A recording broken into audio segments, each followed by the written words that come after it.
Magandang gabi sa bawat isa. Muli, tayo magde-devotion at chapter 5 pa rin tayo. Natapos tayo ng verse 11. So magsisimula tayo dito muli sa Kawikaan chapter 5 verse 12. So yun, tapusin na natin to para tayo makalakto na sa panibagong chapter ng Kawikaan at simulan na natin. Verse 12 ng Kawikaan chapter 5. Dito mo nga maiisip, danga kasi di ko pansin ang kanilang pagtutuwid. Puso ko ay nagmatigas, sinunod ang aking hilig. Ang tinig ng aking guro ay hindi ko dinidinig. Sa kanilang katuruan, inilayo ang pandinig at ngayon ay narito ang abakong kalalagayan.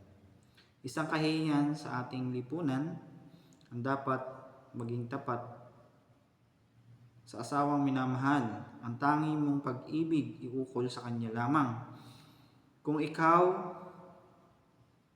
ika'y magkakaanak sa babaeng di asawa, walang buting idudulot. Manapa nga ay balisa.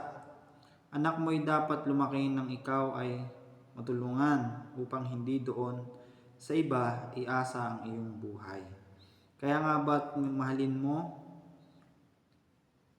ang kabiyak ng iyong buhay? Ang ligaya ay sapin sa mabango niyang kandungan. Mabait siya at mahinhin babae. Babaeng kaakit-akit. Ligaya mo'y nasa kanya sa pitak ng kanyang dibdib. Sa ibang babae ay huwag ka sanang paakit, ni huwag mong papansinin ang makamandag niyang halik. Ang paningin ni Yahweh sa tao ay di inaalis, laging nakasubaybay sa bawat oras, bawat saglit. Kasamaan ng isang tao ay bitag na nakaumang.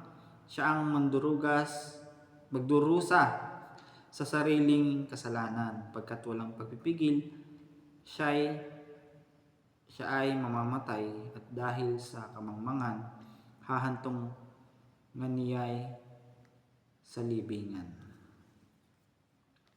So, yun. Ang natutunan ko dito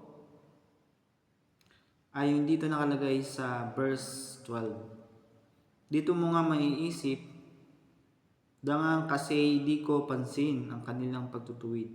Puso ko ay nagmamatigas, sinunod ang aking hilig, ang tinig ng aking guro ay hindi ko dinidinig.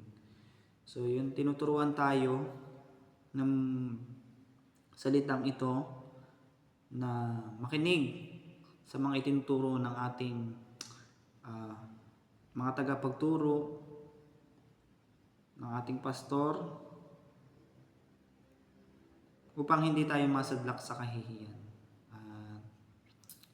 Yun, isang bagay na dapat matutunan natin na tayo'y makinig sa kanilang mga itinuturo at advice sa bawat desisyon na ating gagawin sa ating pastor or sa ating mga magulang.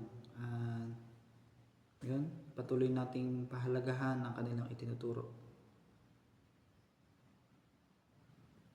At yun lamang at maraming salamat and God bless.